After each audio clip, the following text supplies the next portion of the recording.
साईं मुंहिंजो नालो आहे गुलाम हुसैन।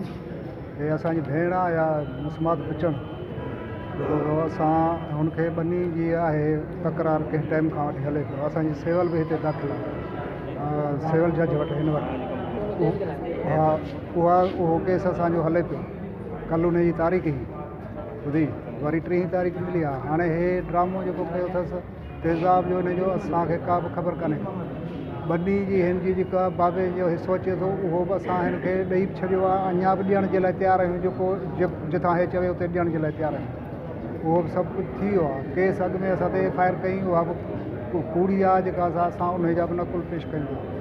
हे जेको ड्रामो सॼो करे असांखे जेको FIR दाख़िल कराई अथसि।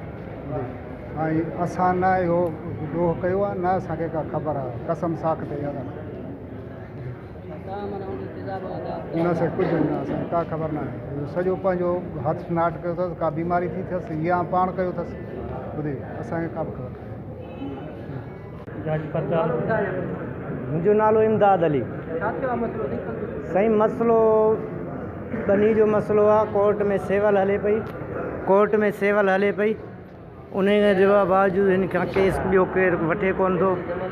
हिन जेको हथु नाट कयो आहे ऐं जेको वरी असां ते केस ठाहियो अथसि त हिननि जेको मूंखे तेज़ाब हणियो आहे, मूंखे सारियो अथनि। ठीकु आहे, हाणे तेज़ाब हणण वारो जेको हूंदो आहे सो हिन खे चङी तरह सिर्फ़ु हिकिड़े हथनि ते कोन हणंदो।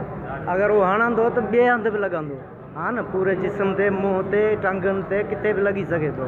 ठीकु आहे, हिन खे रुॻो हथनि ते लॻल आहे। हथु नाट कयो अथसि,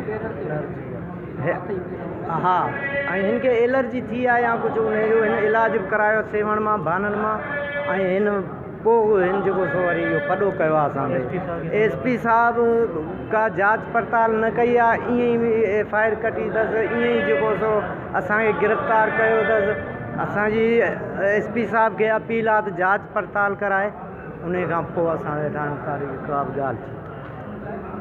रही बाक़ी ॿनी जी ॻाल्हि, ॿनी हुन वटि आहे 8 एकड़ असांजी, सम्झी, बाक़ी पंहिंजो हिसो वठे, बाक़ी छॾे। इहा असांजी SP साहिब खे रिक्वेस्ट आहे।